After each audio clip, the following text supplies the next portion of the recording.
What is going on, Swoopers? Welcome back to episode 258 of Swoop Luke. I think it's 258. I need to keep a tally. If it's not 258, let me know in the comments below. Let's preview tomorrow's... every game's huge for us now, so let's preview tomorrow's huge game against Port Adelaide.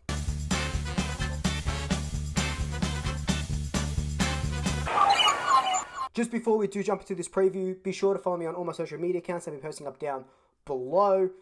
I don't know how many times I say it. Always on Twitter, always on Instagram. If you are a new Swooper, welcome. Thank you so much for joining us. Hit that subscribe button. Hit that notification bell. When we reach 2,000 subscribers, I'll be giving away a Collingwood home Nike jersey. So that'll be a little bit of fun. 1,800 of you at the moment, which is absolutely phenomenal. If you are a returning Swooper, welcome back. Thank you so much for rejoining me. I'm so happy that you're here. So let's just jump into this preview. So jumping into this game, Port Adelaide and Collingwood both lost last week. We got decimated by a Sydney Swans side that just capitalised on how shitty we were, excuse the language, for quarters 2 to 4. So pretty much for, 75% of the game, kicking 1 goal, 10. So our form going in is 1 win in the last 5 games, and that's against the 18th placed Roos. We didn't set the world. We set the world on fire in that first quarter against Sydney, and then we put up 1 goal, 10, which is absolutely atrocious. But for Port Adelaide, they're sitting 6th at the moment. They're called the flat track bullies and stuff like that. They lost last week to the Western Bulldogs, who just did them in that second half. And obviously the Western Bulldogs top 2, so one of the better teams this season. So Port Adelaide will be looking to rectify that. They want to make a claim for September, a premiership, and what better way to do it than against us with all this prison, ruckus going on. I'm sure there'll be some sort of animosity. I'm sure there'll be some sort of animosity going into and during tomorrow's game. So, look, both teams need to win. Collingwood need to win just to settle the masses, all this EGM sort of stuff, presidency sort of stuff, and Port Adelaide need to win to show that they can do it at the MCG, when it matters. And Collingwood can turn it on when we want to turn it on. So let's hope tomorrow is one of those days. So cast your minds back to the last home and away game last year was when we versed Port Adelaide last.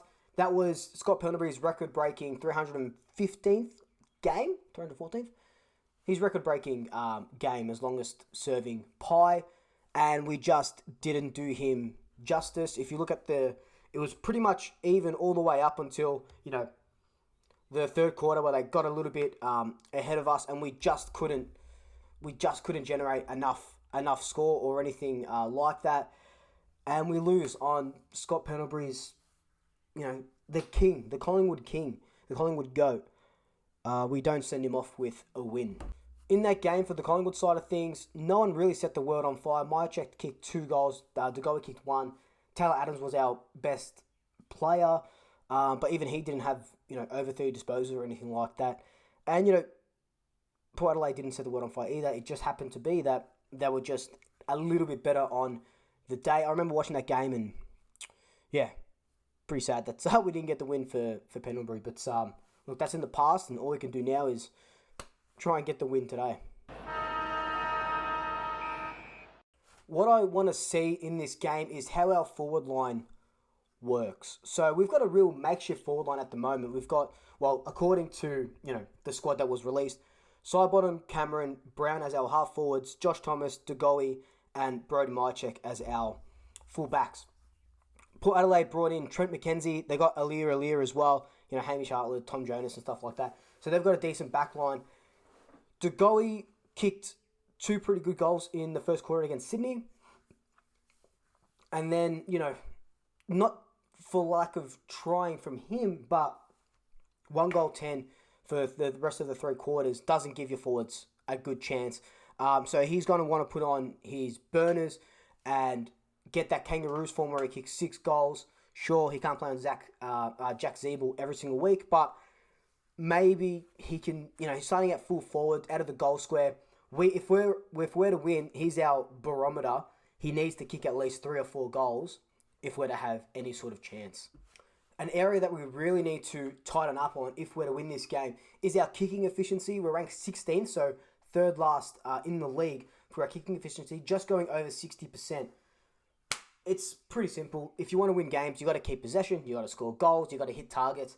And if you're third last for kicking, that's just a skills thing. How, you can't really blame Buckley if we can't hit targets. You could maybe say the game plan or stuff like that, but still, you need to hit targets to win games, and it's evident that that's not what we're doing. So we really need to tighten up. If we have to overpossess the ball, another area, like we say every single week, is stop bombing it inside 50. It doesn't work, right? If you have to come back. It shouldn't just be attack. We're really good at, in our defense. Obviously, we're a good defensive side when we want to be. But it's our attacking that worries me and worries you and worries everybody. There just doesn't seem to be a game plan besides kick it high and long into the forward line. There's no Mason Cox.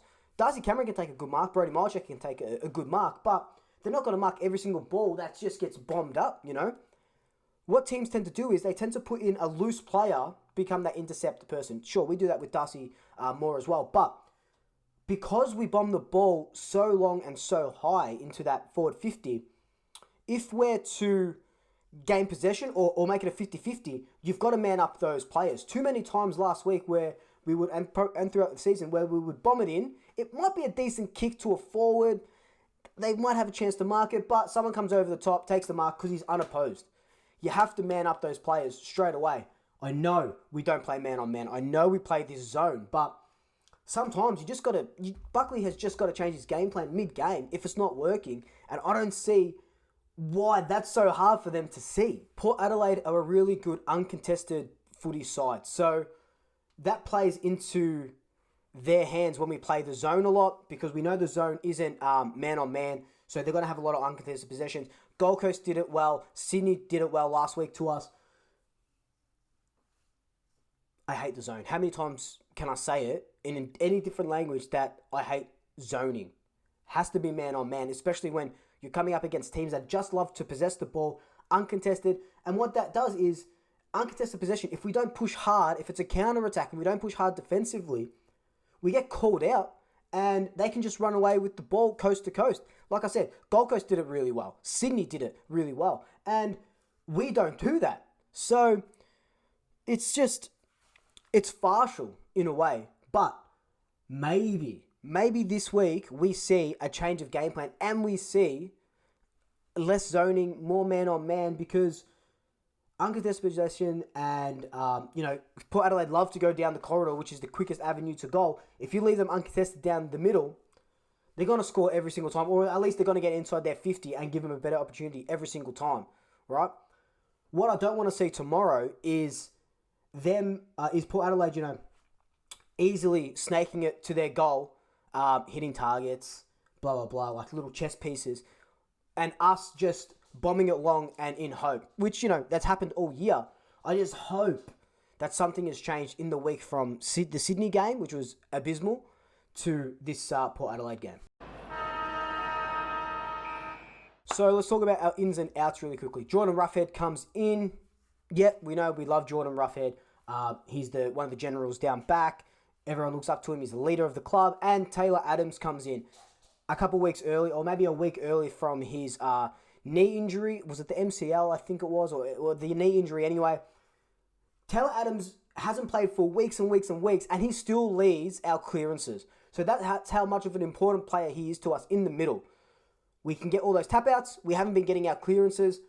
Taylor Adams will provide that grunt, that clearance, because that's exactly what we need and what we've been lacking over the last month or so. But going out, Mark Keane, he's just starting to pick up a little bit of form. Yes, he does a little bit of bad things, but he's only played like less than half a dozen games, probably.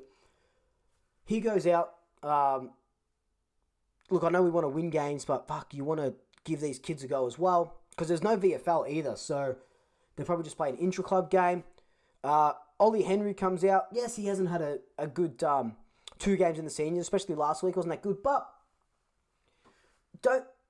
I know you got to reward good VFL performances, but they have to see that maybe he's just not up to senior level just yet. He's going to be a really good player, but maybe not just yet.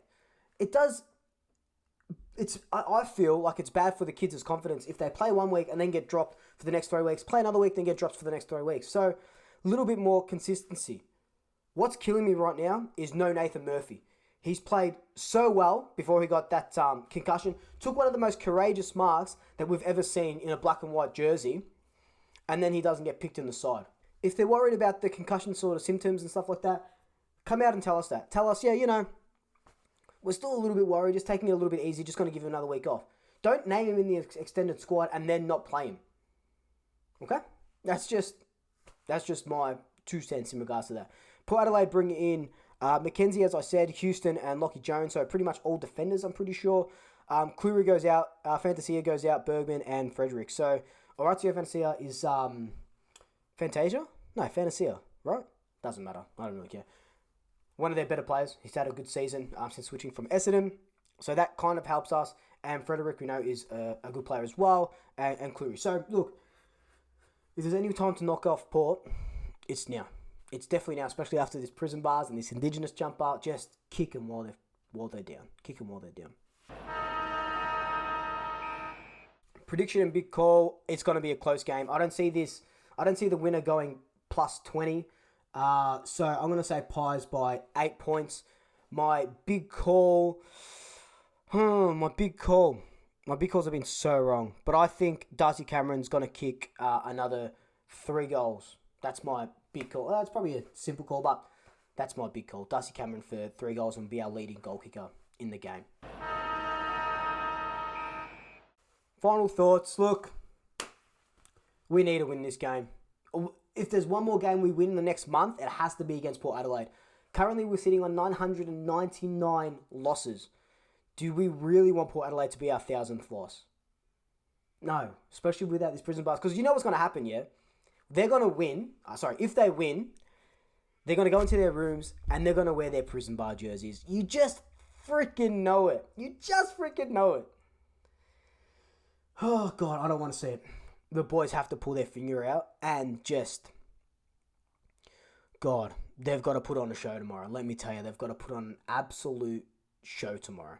Anyway, guys, let me know your thoughts down below. As always, I appreciate all the comments, the likes, the subscribes, everything. I love you all. In the meantime, like, comment, subscribe, tell your family, tell your friends, tell your pets, and until next time, double shackers. I'll swoop you later. Ooh la la.